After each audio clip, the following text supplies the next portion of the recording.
morning, everyone. Thank you for attending this webinar titled From Microbes to Metagenomes, Simplifying Genomic Pathogen Surveillance with Oxford Nanopore Technologies. My name is Jessica Old, and I'm the Biotechnology Team Lead at the Lasec Group. We're a leading laboratory equipment supplier providing winning science, technology, health, and education solutions across Africa. In this webinar, we're partnering with Oxford Nanopore Technologies to explore pathogen sequencing, emphasizing its role in streamlining genomic research. This will be led by speaker Charles Kayuki, a field application scientist at Oxford Nanopore Technologies. Okay, next slide, please.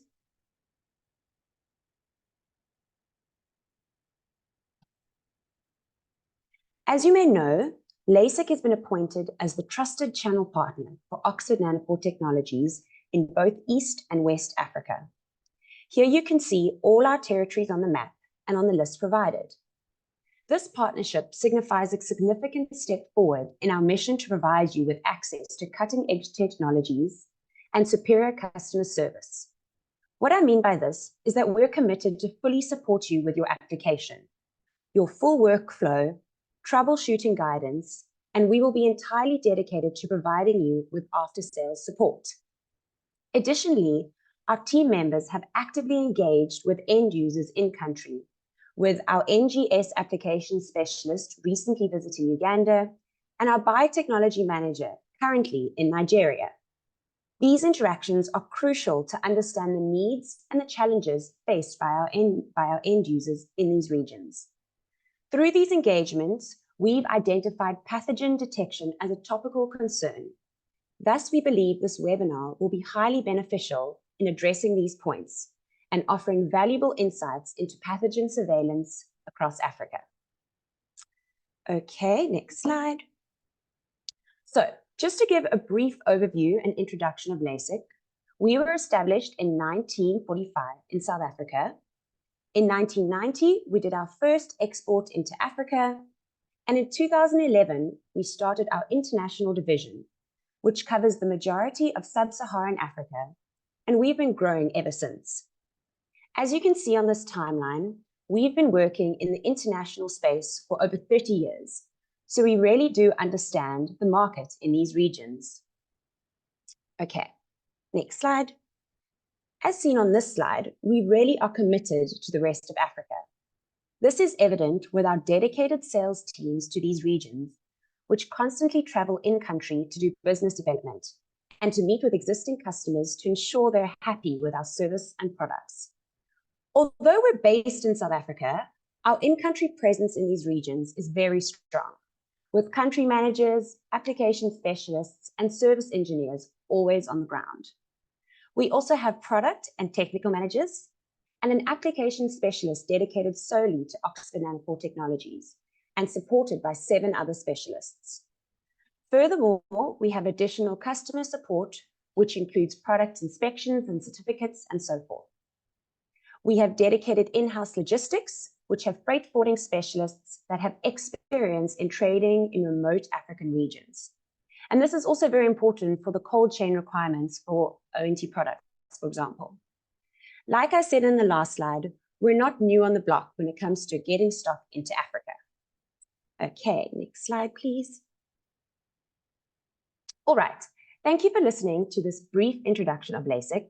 Please feel free to use the chat box should you have any questions during the presentation, and they will either be answered during the presentation in the chat, or Charles will answer them after his presentation.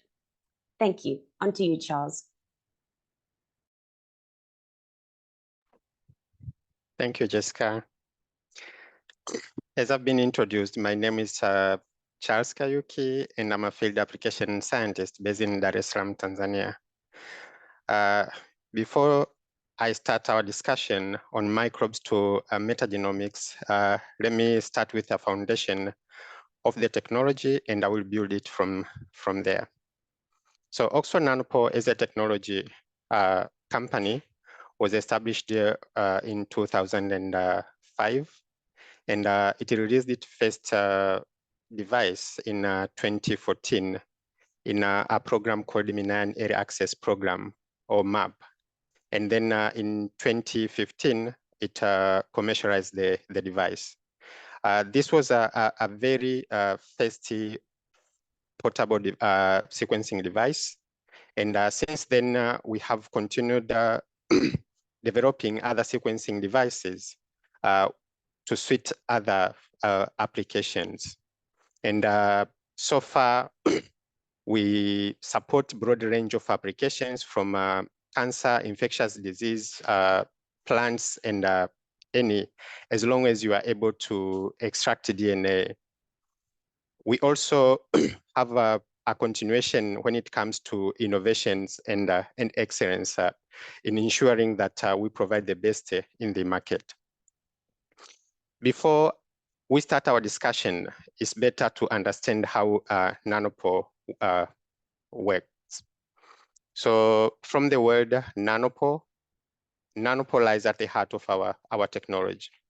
So a nanopore is a nanoscale hole or channel, which in nature acts as a gateway between two systems or across a membrane.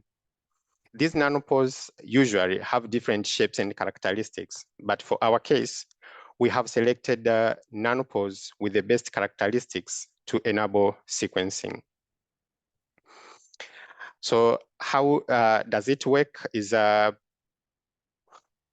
once we have selected these nanopore for sequencing, we embed them in a membrane and then allow a buffer to pass through the system. And then we apply an electric potential through these nanopores. If nothing is passing through a nanopore and it's only current, we will have a smooth passage of current through a nanopore. And at any particular time, if there is anything passing through a nanopore, there will be a current disruption. And it is this current disruption that is recorded as a raw signal in our sequencing platform. Now we know that in DNA, we have DNA or RNA, we have A, T, C, and G as building blocks of the nucleic acids. So as they pass through a nanopore, they will disrupt the current differently. So we will have the squiggle characteristic to the A, T, C, and G. And if we are to animate the process if we are to animate the process, this is what you will have. So you have a nanopore and a DNA strand passing through a nanopore. And as it is passing through a nanopore, it will have a characteristic disruption of current, which is our raw signal. And in our raw data format, which is in POD5. And previously we had this in FAST5 format. Now, with the help of the software, we can decode these signals, the electric signals, into the bases that we know, the A, T, C, and G, in a process called base calling. And the base call data will be in FAST5 format. And then you will be able to answer your research questions. Everything, what is presented here is happening in a consumable called a flow cell. And in a single flow cell, you will have more than 800 nanopores to help you sequence and answer your biological questions. And this is what you have here. So this one pore is a representative of other nanopores that are sequencing within a single flow cell. We have warranty for these flow cells. So if you have less than 800 pores for the Menan and Gridan flow cell, we can replace that flow cell. If you have less than 50 nanopores for a Flongo flow cell, then we can replace that flow cell. But there are some few things that we also look when it comes to replacing those flow cells. And one of it is the storage conditions, the time from the time that you have received your flow cells, and how well you have kept your flow cells. Now, you have your DNA, you want to sequence. First, you need to prepare your DNA so that it can be compatible to our sequencing platform.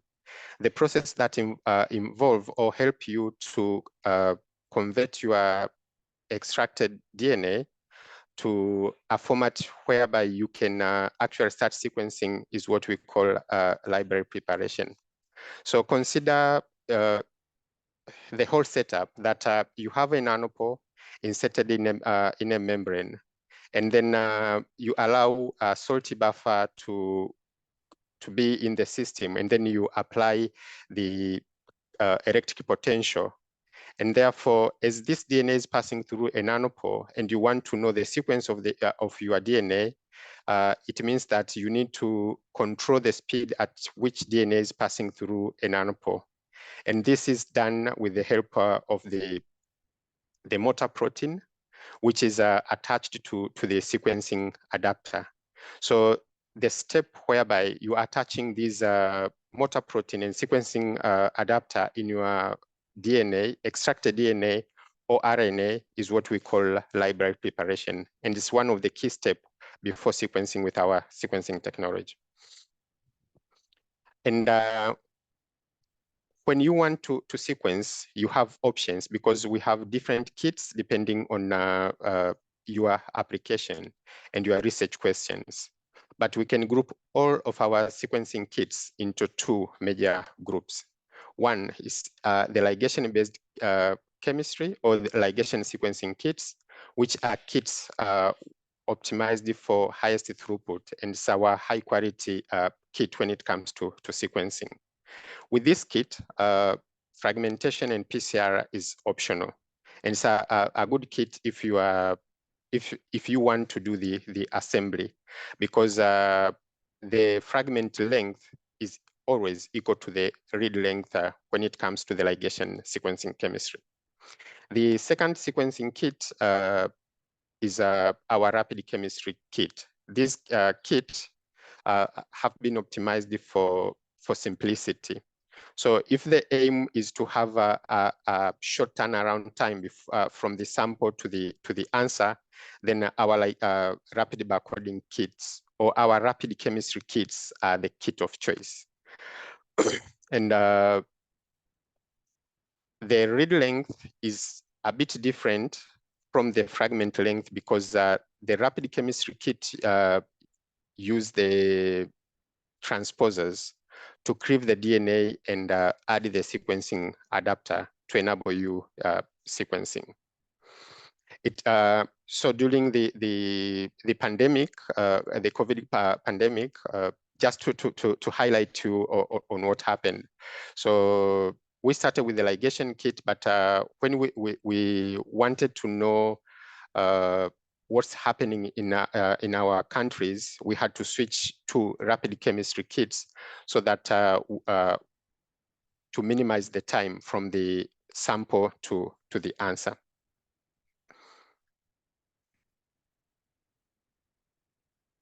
Okay, sorry. So most of the time, the scope of the project that you have will dictate the amount of data that is required. And this also will have an implication when it comes to which sequencing device will be suitable for your application. So we have different or several sequencing devices, starting with the Minan MK1B, which is a portable sequencer. We have the MK1C, although we are in a process of discontinuing it. And also we have the Gridiron and Promethean. The difference between these devices is first, the amount of data that we're getting from the device, but also the portability. But the library preparation is universal in all of our sequencing platforms. The Minan MK1B or the MK1C, the one that you might have in your labs, can generate up to 50 GB of data, while the Gridiron can generate 5 times the amount of data that is generated in those two devices. While for the Promethean flow cells, these flow cells are are meant to provide the highest throughput possible, and they can give you up to 290 GB of data in a single run. Therefore, it is a device of choice if you want to do population genomics, or if you are sequencing big genomes like plant genomes and so. We also have two PromethION devices, the PromethION 2 Solo and PromethION 2i. 2 Solo is a device that can be coupled with a laptop or GridION and enable you to have that amount of data, the 290 GB, and it can take 2 flow cells. That means you can get up to more than 500 GB of data from these devices. Now, the advantage of using nanopore sequencing when it comes to infectious diseases or in microbial, first is it's the point that it can be accessible depending on your applications. As I've mentioned, that we have a very small portable device, the MK1B and C, way back to the PromethION. That means if you are able to sequence on site, depending on what you really want to answer. And the other good thing is that you are able to start analyzing your data as the device is sequencing. So as you sequence, the device will be generating data, and it will write it will create a folder which usually can have around 4,000 reads. And then after that, it will create another folder. You have an option to reduce the number of reads per folder, or sorry, you can either increase or decrease the number depending on how fast you want to start analyzing your data. And the good thing with our technology is as long as you have managed to have your wrong fragments, you will end up having a wrong read. Our platform does not have a read length limitation or fragment length limitation.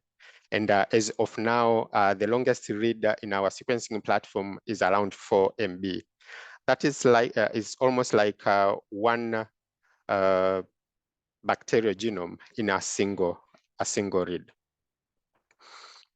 So when it comes to genomic surveillance, we know that this has been a powerful tool to guide public health in making decisions and understanding the geographic spread and transmission networks of the pathogens. And therefore, having a picture or knowing what is circulating pathogens is a key in making decisions. Now, considering the portability of our devices and the options when it comes to the library preparation and everything, it is a powerful tool when it comes to monitoring the infectious diseases in our countries. Nanopore has been used in different diseases outbreaks. In this picture, we can see that Nanopore was used during the Ebola outbreak in West Africa, but also it was a device used to sequence Zika outbreak in Brazil. So the portability and accessibility of the technology in a point of care is one of the key things that helps or will help you to answer your research questions if portability and accessibility is one of the key things that you are looking for. In a SARS-CoV era, pandemic era, Nanopore was one of the devices that was widely used, and over 1 million Nanopore generated genomes have been uploaded to the public database. And again, this is the point of it only strengthens my point of accessibility of the technology, but also it's a plug and play device and user friendly when it comes to sequencing. So there are different approaches when you want to sequence with a nanopore. One is you have your sample and then start sequencing right away, like sample, library prep, and then sequence. Or you can have your sample and then do PCR and then sequence. I think you might be aware of this approach, since some of you might have sequenced SARS-CoV, and with SARS-CoV, what we did when it comes to SARS-CoV sequencing, we did the so-called PCR tiling approach, whereby we generated the amplicons to cover the whole genome. And then from there, you pull these amplicons, so you have amplicons of which tends to overlap. And then after PCR step, you pull these amplicons and sequence. This has been a good approach, or an approach of choice when it comes to sequencing small genomes, especially the viruses. It has been used when sequencing Zika, Ebola, SARS-CoV, and many others, as I will show you later. So how do you design these primers? So there is a software, a web-based software that is called PrimoSkim software that will help you to generate these primers in an overlapping manner. And the length of, you can specify the length of your amplicon, that you want an amplicon of a certain size, so that you can proceed with the primer generation. And then from there, you have two options. You can either sequence the amplicon with our ligation-based kit, or you can use the rapid chemistry kit. So when it comes to rapid chemistry kit, you are able to, from your PCR pool to sequencing, is about, you will be able to start sequencing within 20 to 30 minutes. So it's a very short preparation time when it comes to rapid chemistry. While for the ligation, you will start sequencing from the pooling step to sequencing after around 1 to 1.5 an hour. So here I'm showing you different viruses that have the primers already. So here are the publications, different publications which corresponds to different viruses that can be sequenced using the tiling approach with nanopore sequencing. And as I've mentioned, so with that you can use either ligation chemistry or rapid chemistry. And this is the workflow. You start with RNA virus, or it can either be RNA or DNA virus. But for the RNA virus, then you need to do the reverse transcription of the virus. So here is where you start with reverse transcription, and then you perform a PCR with using primer pool A and primer pool B. The aim of doing two separate primers is to make sure that those primers don't anneal to each other, especially in the area where there is an overlap. And then from there, we pull the two primer pools, And then from there, you add barcodes. And so the aim of adding barcodes is to help you to sequence more than one sample in a single flow cell. And then from there, you attach a sequencing adapter. As I have mentioned that DNA should pass should pass through a nanopore in one base at a time. Although the speed at which a DNA is passing through a nanopore is around 450 bases per second. But you need to add a motor protein and a sequencing adapter to facilitate that. And once you start sequencing, you can start analyzing as the device is sequencing. And for the tiling approach,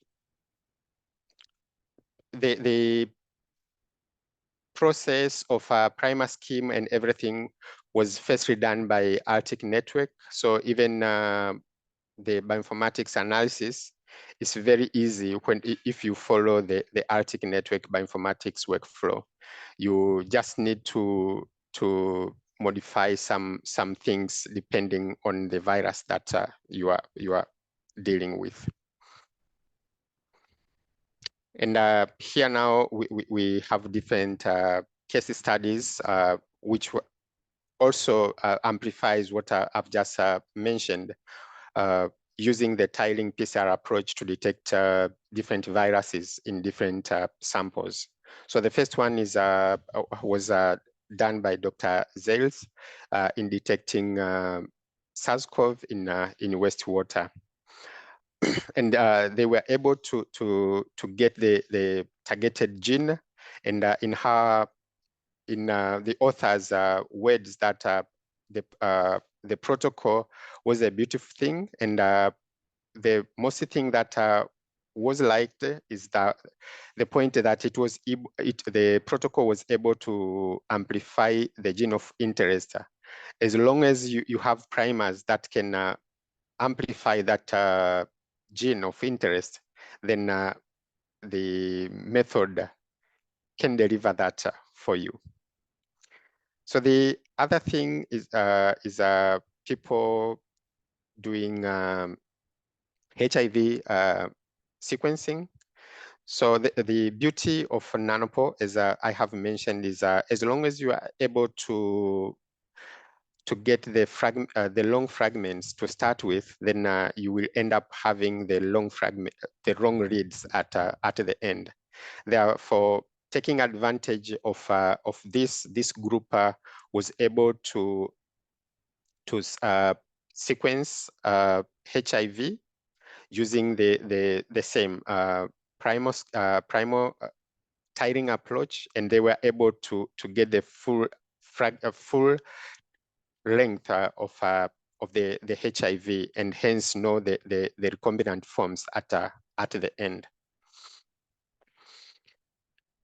So with this also, this is a sequencing technology of choice when it comes to sequencing influenza, currently influenza A and B. But here the author did sequence influenza A from the human to swine interaction.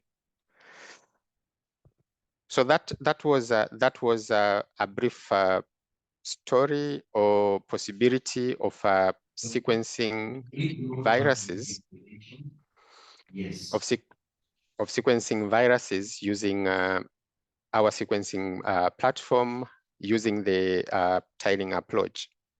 But you can also sequence more than viruses. You are able to sequence bacteria. With bacteria, since you have with bacteria, the genomes are a bit bigger as compared to the viruses. Therefore, it will be extraction, and then you select a kit for sequencing, and then sequence. With that, now you get you take an advantage of being able to sequence the long fragments possible. And So within Nanopore, taking advantage of long and PCR-free, you are able to assemble complete genomes. And this is actually important, especially if you are sequencing something that does not have a reference genome. Therefore, you take your sample, prepare the library and sequence. And then therefore, with the use of the analysis software, you can now align, merge those reads together and get a consensus sequence, and which is very useful when you don't have the reference genome. And with our kits, you get advantage of having full length of your plasmids within the bacteria genomes. A very short method of sequencing bacteria genomes is the rapid barcoding kit, which starts with your genomic DNA and then use the transposon complex that I've mentioned before. So once you incubate these two, then the transposon will cleave the DNA and add the sequencing adapter, and then from there you we'll add the barcodes, and then you will add the sequencing adapter at the end, and then sequence.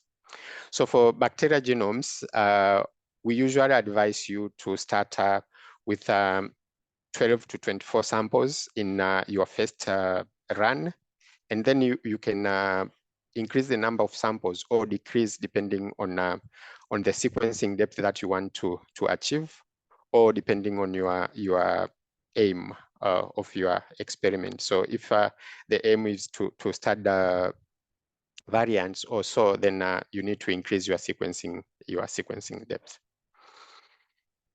Although for the if it's for the genomic for the genome assembly, then a sequencing depth of 30 to 60 is enough for you to have sufficient data.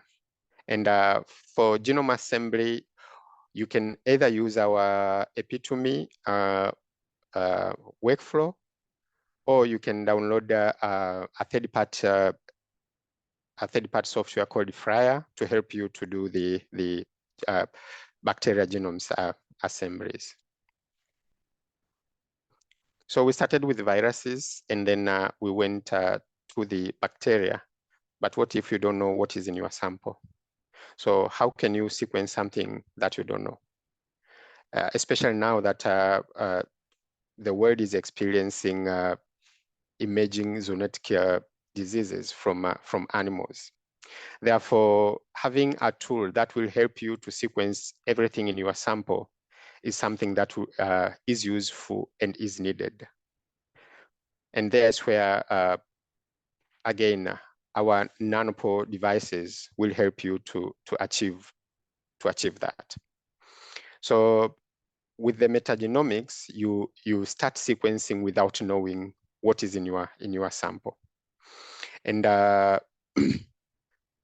with our kit, since you are able to get nucleic acid, you will be able to attach the barcodes and the motor proteins in your sample and enable you to sequence. And the number of samples, again, the number of samples per flow cell might be different from one person to another, depending on what you want to sequence. I have a story here. I was looking at my time. I have a brief story here, a clinical example in one hospital where a kid was admitted to a hospital, and he was experiencing diarrhea and vomiting a lot. And after being examined, he was prescribed a medicine.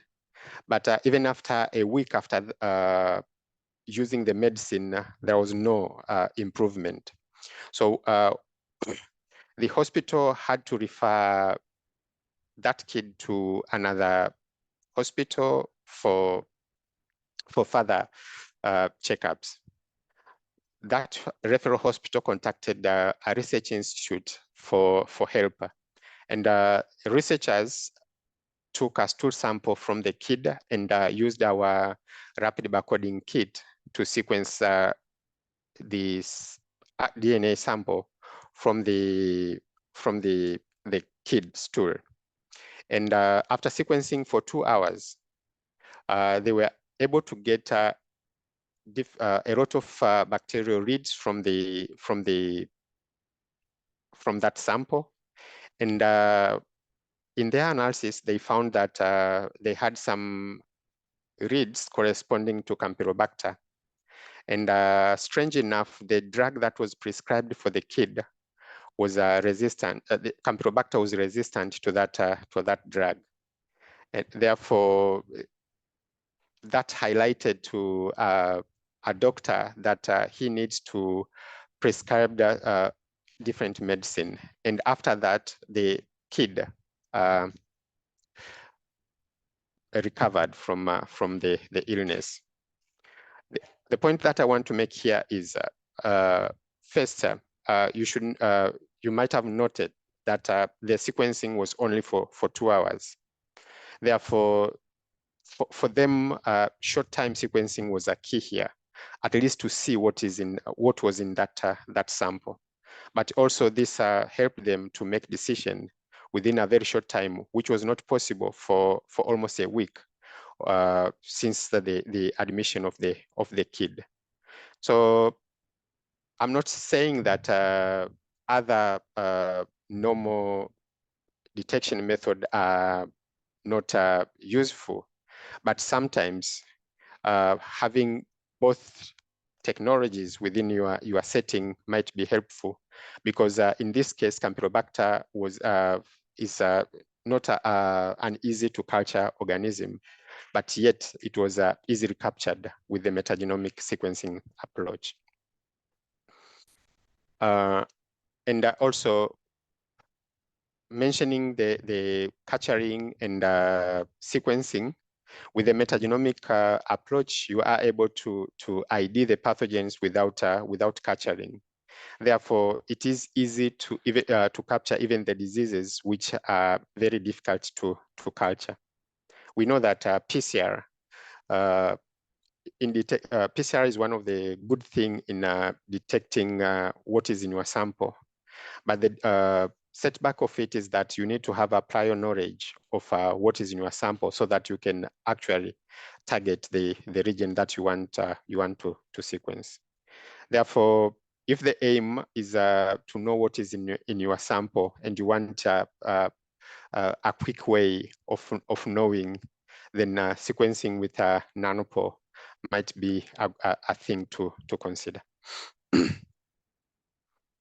Now the workflow is simple, and you get to know what is in your sample, and you can actually, depending on your runtime, you can even get full genomes of some organisms that are in your samples.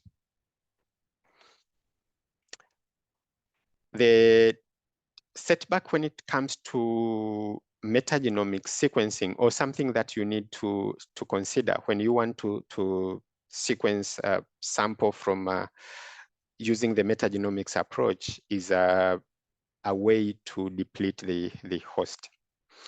So there are different ways of depleting the host when it comes to metagenomics sequencing approach. So we have sorry.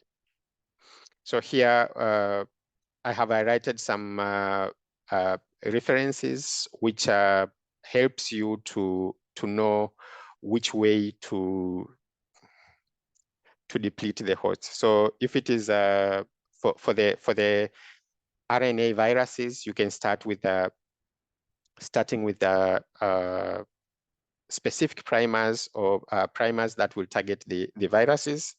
That is one, but if it is human DNA, then we have some papers that shows that using the saponin is one of the things that might help you to deplete human DNA from your sample. But also we have different kits that can help you to enrich the microorganisms in your sample. But we also have a very good way of depleting the host when it comes to nanopore sequencing. Not depleting only, sorry. So it's either depleting or enriching what you have.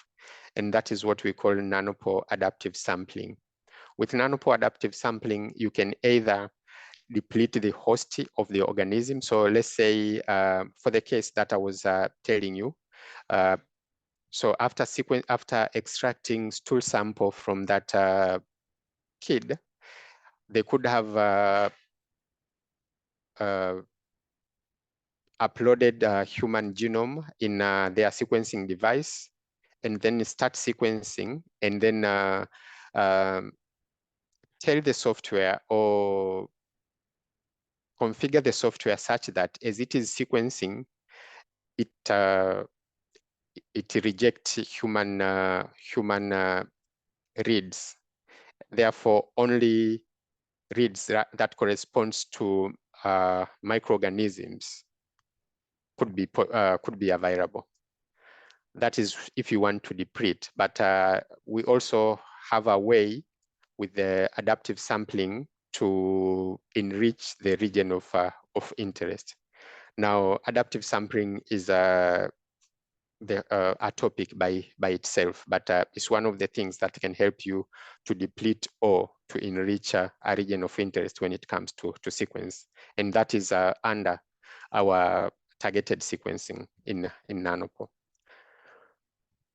And with this, with the metagenomics sequencing approach, what you have is you do, after sequencing, you can analyze the data using our Epitome software, and it's a free software for Nanopore users. And with it, you can use the workflow or what we call the what is in my pot. And what is in my pot helps you to know what is in that particular sample. So for this case, it means you have extracted DNA and sequenced everything that is in your sample. Therefore, this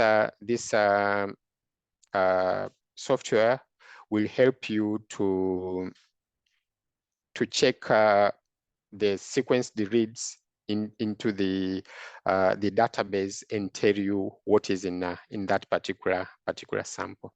And actually, this is what helped the researchers I've just explained. Now, for them, they had a customized database for microorganisms, bacteria, and viruses. So they only had to take that the sequence data and checked against the database that they had to identify what was in that particular sample.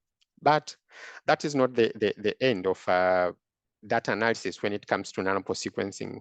We also have different workflows, like with the Epitome software. You can do bacterial genomes. You can do alignment with if you are sequencing amplicons. Also, several other workflows. So we have the contacts, so we can share the links of all the available data analysis when it comes to Epitome software with you. That marks a brief discussion or presentation on this topic. So Jessica, back to you. All right, I think that ends our presentation. Once again, thank you so much, Charles, for doing this webinar with Lasec, and thank you everyone for joining this morning, and have a great day further. Thank you.